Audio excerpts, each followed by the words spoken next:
¿Y quién vive? Cristo. Y a su nombre, gloria. Amén. Aleluya. Hoy vamos a hablar sobre un tema que ya todos sabemos, pero tenemos que enfatizar en esto, en la salvación. Porque a veces estando en la iglesia nos podemos estar perdiendo o salvando. Porque yo siempre les digo eso, ir a la iglesia no nos hace ser cristianos. Amén. Y tenemos que cambiar, porque si no cambiamos y seguimos en las mismas, pensamos que nos estamos burlando de la gente. Pero no importa que tú te burles de mí. Amén. Lo que importa es que te estás burlando de Dios. Amén. Porque yo puedo mirar una cosa, pero solamente Dios sabe lo que uno anda haciendo, ¿verdad? Entonces vamos a Juan 3:16. Y no lo digo porque yo le sepa algo a alguien, ¿verdad? Sino que el Espíritu Santo me da esas palabras para decirlas. Porque muchos de nosotros estamos perdiendo nuestra salvación conociendo la palabra. Entonces, San Juan 3:16, se le honrando al Padre, al Hijo, en comunión con su Santo Espíritu. Porque de tal manera amó Dios al mundo que ha dado a su Hijo unigénito, para que todo aquel que en Él cree no se pierda, mas tenga vida eterna. Padre, en esta hora venimos delante de tu presencia, rogándote, Señor, que seas tú hablando, Padre Santo, a nuestras vidas, Señor, que nuestros corazones, Señor amado, sean atesorando esta palabra, Señor. Que, Señor amado, no se nos olvide que aquí estamos para salvarnos, para nada más, Señor. Te pedimos, Rey de la Gloria, que seas tú hablando a nuestros corazones y que esta palabra no vuelva a ti vacía, sino que dé fruto en mi vida y en cada uno de los que estamos aquí y en los que escucharán esta palabra, Señor, al 100% para tu gloria y honra, Señor. En el nombre de Jesús te ruego que pases ese carbón encendido en mis labios y no me permitas hablar palabra vana o palabra ociosa, sino toda aquella palabra que es inspirada por ti, útil para enseñar y para redarguir y para instruir en justicia a tu pueblo, a fin de que todos nosotros seamos enteramente preparados para tu obra, para las buenas obras, Señor, en el nombre de Jesús. Amén. Amén. Gloria al Señor. ¿Qué es la salvación? La salvación es la gracia de Dios, el don de la libertad de nuestros pecados, que Jesús hizo posible al asumir el castigo por nuestros pecados en la cruz mediante este don. Primera de Juan 1:9 promete que si confesáramos nuestros pecados, Él es fiel y justo y nos perdonará y nos limpiará de toda maldad si lo confesamos. Pero muchos de nosotros lo confesamos, pero no nos apartamos. Y lo que el Señor quiere es que nos apartemos de la maldad. Muchos de nosotros podemos estar yendo a una iglesia y estarnos perdiendo. Y se nos está olvidando que el punto número 1 es este. La mayor obra de amor de Dios es dar a su Hijo por amor a nosotros. La mayor obra de Dios de amor. ¿Cuántos de ustedes dicen nadie me quiere, nadie se preocupa por mí? Y el Señor dio a su Hijo. Y puedes decir, no, pues es que lo dio por todo. No. Muchos son los llamados y pocos los escogidos. Aquel o aquella persona que siente el temor de Dios en su corazón, esa persona es una escogida.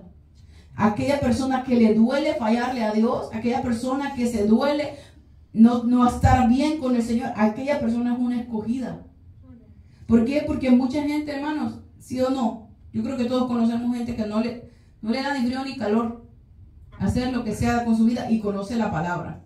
Y dice la palabra del Señor que de tal manera Él nos amó que dio a su Hijo unigénito para que todo aquel que en Él cree. Y ahora la pregunta es, ¿creemos? Y todos vamos a decir creemos. No se trata de decir creemos. Se trata de que nuestras obras lo digan. Amén. ¿Por qué? Porque muchos dicen creer por saber. Porque lo sabemos, pero no lo creemos. Porque si lo creemos, caminamos de diferente manera. Hacemos cosas diferentes. Nos movemos a hacer la voluntad de Dios. Vamos a Tito 2, en el punto número 2, que es la gloria de Jesucristo. La salvación, ¿qué es? La gloria de Jesucristo. Gloria al Señor. Tito 2, 11 al 14. Gloria al Señor. Tito 2, 11 al 14. Aleluya. Gloria al Señor. Dice, porque por la gracia de Dios se ha manifestado para salvación a todos los hombres, enseñándonos que, renunciando a la impiedad, a los deseos mundanos, vivamos en este siglo, ¿cómo? Sobria, justa y piadosamente, aguardando la esperanza bienaventurada y la manifestación gloriosa de nuestro gran Dios y Salvador, Jesucristo, a quien se dio a sí mismo por nosotros para redimirnos de toda iniquidad y purificar para sí un pueblo propio celoso de buenas obras. ¿Qué es lo que dice la gloria de Jesucristo? Es un pueblo celoso de buenas obras. Es la gloria de Jesucristo, nosotros.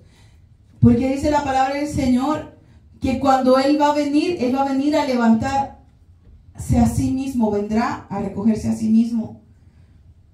A gente que se parezca a Él, a gente celosa de buenas obras, a que esté ocupada haciendo la obra de Dios constantemente. Pero muchas veces nosotros decimos, yo soy hijo de Dios, yo estoy salva, yo estoy salvo, pero aquí dice la palabra del Señor que se nos tiene que quitar la manera que vivíamos. En el 12 lo dice, enseñándonos que renunciando a la impiedad. O sea, ya dejar de vivir en la impiedad. ¿Qué es una impiedad? Es la gente que sabe portarse bien, pero no le da la gana. Impíamente, una persona piadosa, que sabe vivir piadosamente, pero vive impíamente, dice la palabra, renunciando a la impiedad. O sea, ya no más renuncio, hasta aquí se acabó, ya no más, voy a vivir para el Señor. Dice, y a los deseos mundanos, que es la vanagloria de la vida. Como el salmista decía, el proverbista decía, vanidad de vanidades. Todo es vanidad de vanidades. Todo lo que el hombre se afana en esta vida es vanidad de vanidades. Ya no importa en realidad que lo que tenemos, en realidad es como estamos. Imagínense que nos ponemos a buscar cómo hacerle para que nosotros, se supone que en nuestra expectativa llenemos la expectativa de Dios. Y en ese momento nos perdamos y no busquemos nuestra salvación. Entonces, ¿valdrá la pena todo lo que nos afanamos para lograr nuestros propios proyectos, para lograr lo que sea que a nosotros se nos venga a la cabeza y decir, oh, yo tengo una vida victoriosa, yo tengo una vida bendecida, y en realidad estamos perdiendo la salvación eterna? Dice la palabra del Señor que no tenemos que vivir en deseos mundanos. ¿Y qué es lo que desea la gente mundana? Las drogas, el alcohol, los vicios, las mujeres, las fiestas. ¿De qué desea? Solo divertirse, porque la vida es una y hay que vivirla. Y comienzan a vivir impíamente. Y el Señor dice, no quiero que ustedes vivan así, renuncien a eso. Vivan una vida piadosa, una vida sobria. Una persona que está ocupada en los deleites de la tierra no está sobrio mirando lo que está pasando realmente aquí en la tierra. Dice que tenemos que vivir una vida justa. ¿Por qué? Porque nuestro Dios es justo y nos juzgará con justicia. Y si nosotros no somos justos como Dios es justo, no nos vamos a meter al cielo precisamente. Nos va a lanzar a las tinieblas de afuera. Dice, guardando la esperanza bienaventurada y la manifestación gloriosa de nuestro gran Dios y Salvador Jesucristo. Y ahí hay mucha gente que dice, no, que Jesucristo nos dio. Aquí dice gran Dios y Señor Jesucristo. Amén. Y dice que nosotros tenemos que vivir de esta manera, siempre confiando que el Señor Jesucristo un día va a venir. Amén. Y si dejas de confiar en que un día va a venir, ya no te importa vivir piadosamente. Ya no te importa vivir una vida recta. Ya no te importa esperar al Señor. Ya no te importa renunciar a la impiedad. ¿Por qué? Porque vives conforme a este siglo. Entonces, ¿cómo estamos viviendo el día de hoy? ¿Estamos viviendo con las corrientes que van? Es que yo tengo planes para esta semana, para este mes. Es que ya se acabó el mes y que yo tengo que lograr esto. ¿Y qué es lo que tienes que lograr para Dios? ¿No les ha pasado? Como dicen, yo tengo esta meta, o ya falta, y no te preocupas nada para hacer para Dios, pero para tus problemas sí. Estás bien ocupado, bien ocupada, y a lo de Dios no te interesa. Nuestra prioridad no está en la eternidad. Y aquí esto se va a acabar. Y estamos perdiendo nuestra salvación por lo terrenal, por lo que se va a acabar, por lo pasajero. Dice, bueno, vamos a el punto 3, obra del Espíritu, que dice la salvación es obra del Espíritu, el punto 3. Hebreos 9:14. Hebreos 9:14. Aleluya. Gloria a Dios. Amén. Gloria a Dios. Amén. Amén. Hebrews 9:14. 9:14. Dice, cuanto más la sangre de Cristo, el cual mediante el Espíritu Eterno se ofreció a sí mismo sin mancha a Dios, limpiará vuestras conciencias de obras muertas para que sirváis al Dios vivo. Amén. Que dice, cuanto más la sangre de Cristo, la cual mediante ¿quién? El Espíritu Eterno, ¿qué dice? Se ofreció a sí mismo sin mancha a Dios para limpiar nuestras conciencias. ¿Cómo se va a limpiar nuestra conciencia? A través del Espíritu. Amén. Que está en nosotros. Amén. Aleluya. ¿El Espíritu qué? Eterno. Amén. Y ustedes se recuerdan de cómo estamos formados, ¿verdad? Alma, cuerpo y espíritu. Y nuestro espíritu es eterno. Amén. Es el soplo de Dios, es aliento de Dios. Tú eres aliento de Dios, yo soy aliento de Dios. Y ese aliento que está en nosotros, no puedo decir yo soy más espiritual que tú porque estaría mintiendo. Todos somos espirituales. Amén. ¿Por qué? Porque tenemos el mismo espíritu, tenemos el mismo aliento de Dios dentro de nosotros. Y dice que mediante el Espíritu Eterno que se ofreció a sí mismo sin mancha a Dios, limpiará nuestras conciencias de obras muertas para que sirváis al Dios vivo. El Espíritu Santo es el que obra la salvación en nosotros. Es el Espíritu Santo el que te va a guiar a toda verdad y a toda justicia. Entonces, tienes esa vocecita interior o esa voz que te habla y te dice, no hagas eso, pero es que me conviene, es que yo quiero, es que me gusta y es mi vida y a ti que te importa y ándale después. Y el Espíritu Santo nos está diciendo, no es por ahí, no es por ahí, no es por ahí, tú. No te importa. Dice la palabra que la salvación es obra del Espíritu. Amén. Y si nosotros no atendemos la voz del Espíritu, nos vamos a perder. ¿Nos vamos a perder? Si el Espíritu Santo te dice, oye, ¿qué estás haciendo? Y tú no te importa lo que el Espíritu Santo te esté diciendo, te está tratando de guiar. El Espíritu Santo nosotros sabemos que es celoso, ¿verdad? Que Dios nos anhela celosamente. ¿Y quién es Dios? Dios es el Padre, el Hijo y el Espíritu Santo. Amén. Y nos anhela y dice que si nosotros lo constrictamos, Él se aleja. Y muchos de nosotros, pero ¿por qué ya no te siento, Dios? ¿Por qué no me dices una respuesta? Porque de todas maneras vas a hacer tu santa voluntad. Queremos la salvación, pues hay que escuchar al Espíritu Santo. Y no hay que callar su voz para poder ser guiados a través de esta vida, a través de la voz de Dios que está en nosotros, en el Espíritu que sí tenemos. Porque hay mucha gente que dice, no, es que yo todavía no he recibido el Espíritu. No estarías con vida, mijito, mijita. Vamos al punto 4, nuestro mensaje más sublime, que es la salvación, nuestro mensaje más sublime. Gloria al Señor. Aleluya. Primera de Timoteo 1:15.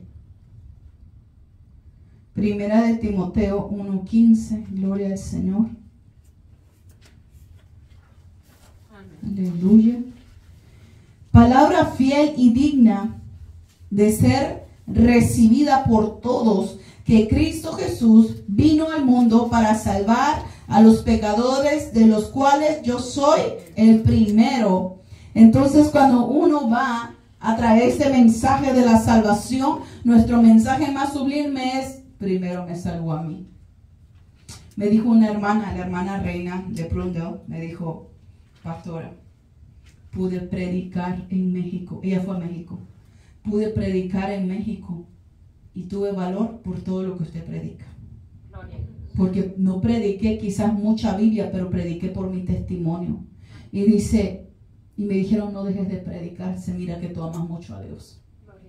Aunque la persona que ella le predicó dice que era buena para contender, a ella le dijeron, no le vayas a decir nada de Dios, que tú eres cristiana, porque se va a enojar contigo. Y dice que le dijo, tú amas mucho a Dios, sigue como estás.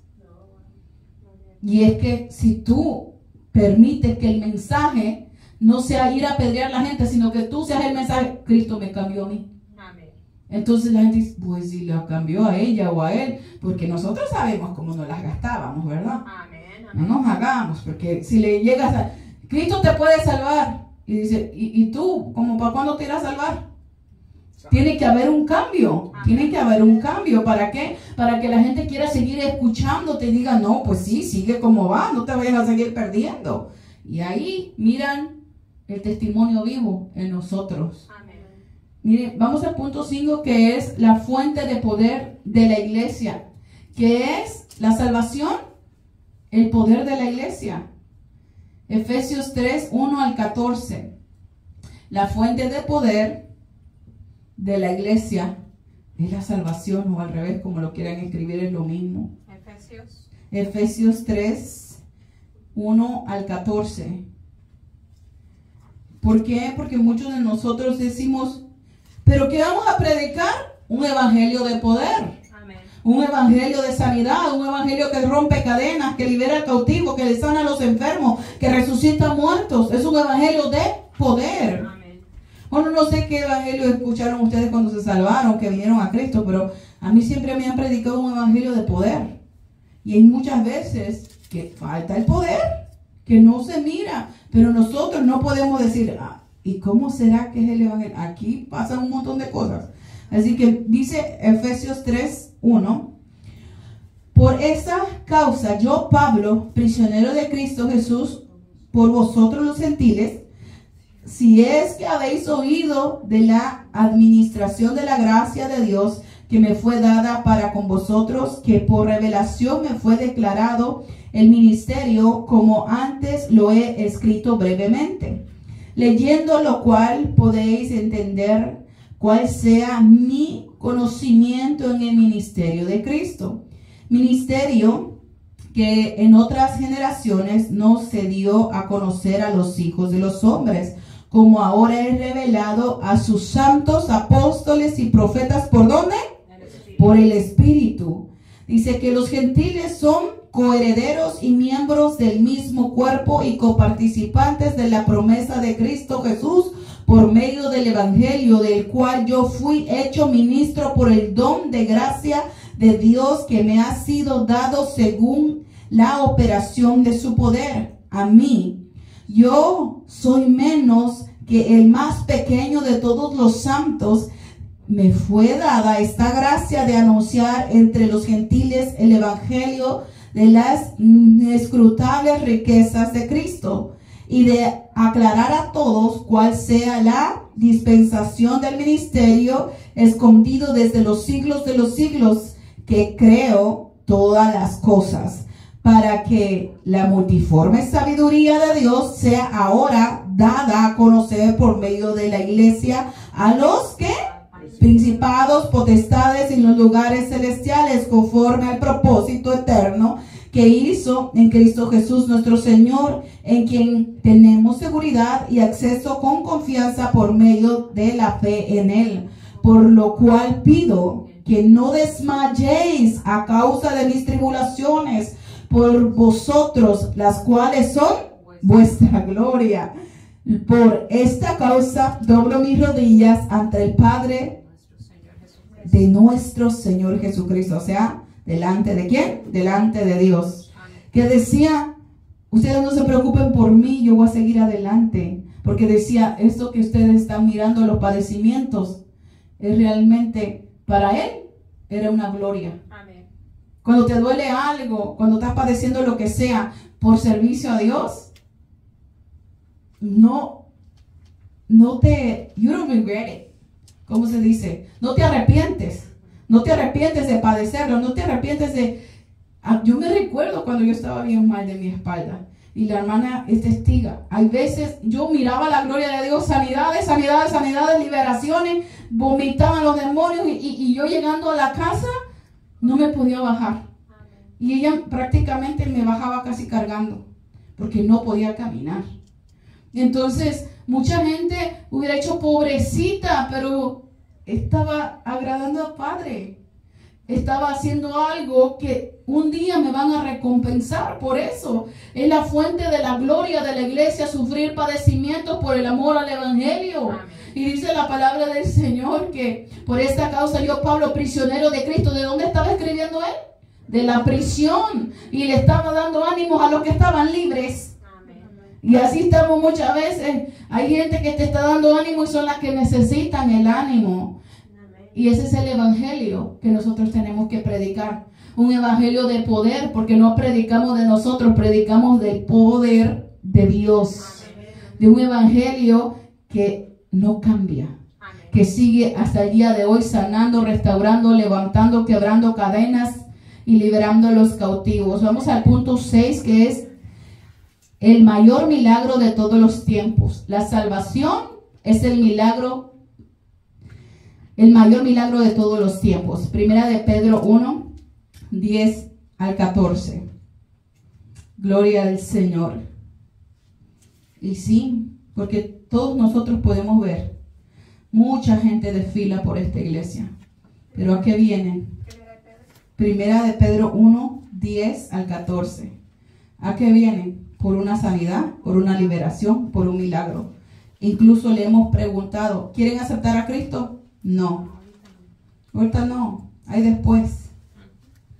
Y es triste porque lo buscan por los panes y los peces y eso no es nuevo. Aún a él en su propia cara se lo hacían y él lo sabía, porque había mucha gente que pensaba que Cristo no se daba cuenta de lo que ellos estaban haciendo. Y el mayor milagro de todos los tiempos siempre será un corazón arrepentido, un corazón constricto y humillado. Un corazón que se arrepiente es el mayor milagro de todos los tiempos. Amén.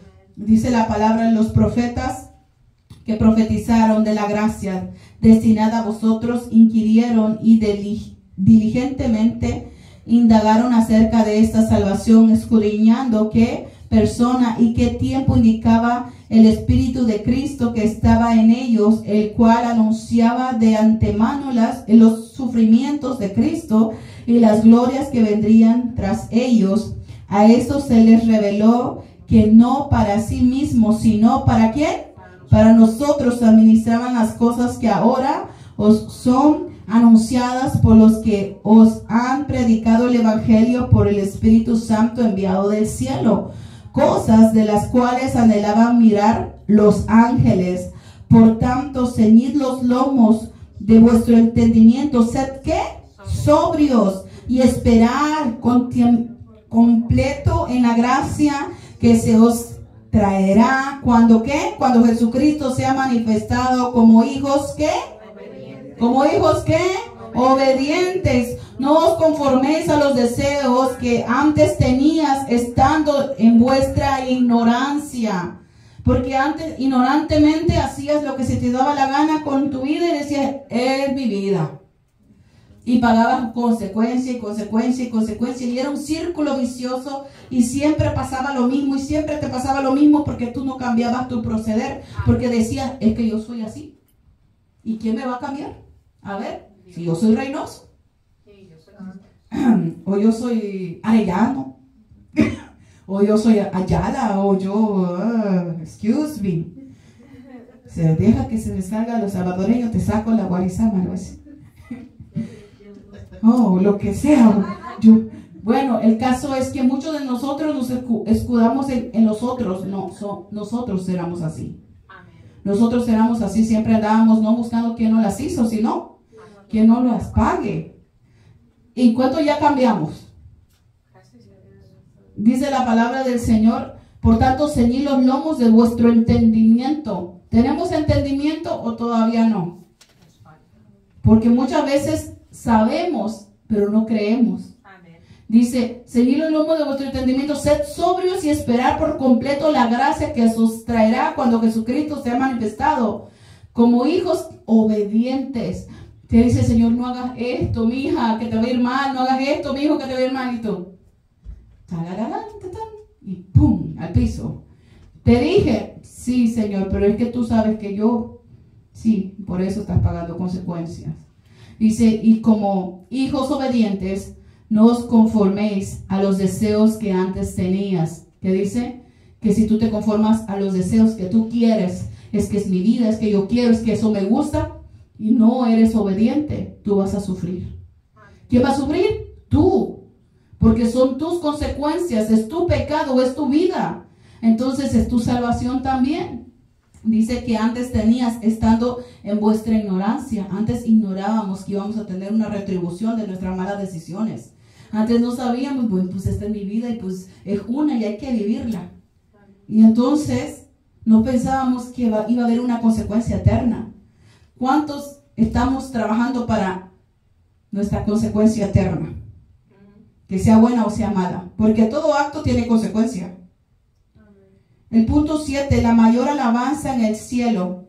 La salvación es la mayor alabanza en el cielo. Apocalipsis 7, 9 al 17. Gloria a Dios. Y ese es el último punto, que es el número 7. La mayor alabanza en el cielo. La salvación es la mayor alabanza en el cielo. Apocalipsis 7, 9 al 17. Después de esto, miré, y aquí una gran multitud, la cual nadie podía contar, de todas las naciones y tribus y pueblos y lenguas que estaban delante del trono y en la presencia del Cordero, vestidos como de ropas blancas y con palmas en las manos, y clamaban a gran voz diciendo: la salvación pertenece a nuestro Dios, que está sentado en el trono, y al Cordero. Y todos los ángeles estaban en pie alrededor del trono y de los ancianos y de los 4 seres vivientes, y se postraron sobre los rostros delante del trono y adoraron a Dios, diciendo: amén. La bendición y la gloria y la sabiduría, la acción de gracia y la honra y el poder y la fortaleza sean a nuestro Dios por los siglos de los siglos. Amén. Entonces, ¿qué dice? Uno de los ancianos habló diciendo esto: están vestidos de ropas blancas. ¿Quiénes son? ¿Y de dónde han venido?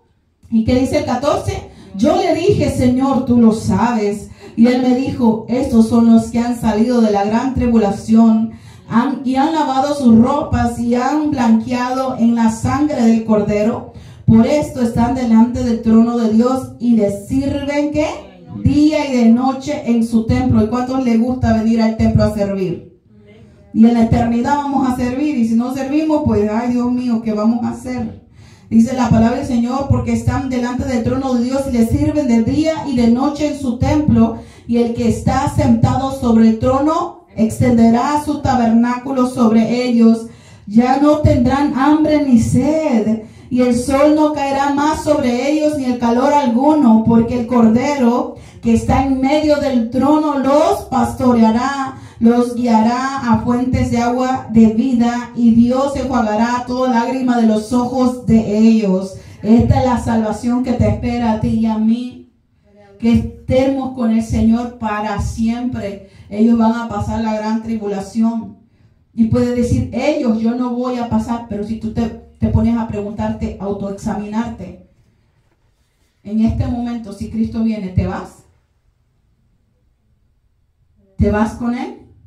Porque podemos decir: pobrecitos, ellos sufrieron, ellos lavaron sus ropas en el Cordero, ellos salieron de la tribulación. ¿Y qué tal que nos toque a nosotros? Porque conociendo Biblia, no queremos hacer lo que Dios quiere que hagamos. Porque todos sabemos lo que Dios quiere que andemos haciendo todos los días. ¿Y qué es lo que hacemos? Al fin y al cabo es su vida. Yo lo que tengo es que predicar. Yo no sé lo que ustedes hacen, ustedes solamente saben lo que están haciendo para el Señor allá afuera. Porque aquí yo lo único que puedo hacer es enseñarles. Pues no puedo agarrarme de la mano a cada uno y ¿sabes qué? Pues vente, acompáñame, la vida cristiana se vive así, y vamos a hacer ayuno y vamos a hacer vigilia. Si quieren vienen, si no, no vienen. Si quieren ayunan, si no, no ayunan. Si quieren vienen y vigilan, si no, no quieren, pues no lo hacen. Entonces, aquí se te enseña lo que se tiene que hacer para poder llegar y heredar la vida eterna. está en nosotros el abstenernos de cosas que Dios dice que es vanidad de vanidades. Hay que cambiar y renovar el espíritu de nuestra mente, hay que ser sabios, apartarnos del mal, huye del mal y comencemos a hacer sendas derechas delante del Señor, porque apartados de Él nada podemos hacer. ¿Queremos vida eterna? ¿No más dos? ¿Queremos vida eterna? Hay que buscar al Señor, si no en realidad en vano estaríamos aquí. Tenemos que pararnos en la brecha y pedirle al Señor que nos ayude a seguir adelante. Con nosotros nuestra hermana Blanca, que nos despedirá en palabras de oración. Gloria al Señor, aleluya. Amén. Pase el hermano, vamos a orar que el Señor le va a sanar su columna. ¿Trae el dolor? Ahorita se le desaparece.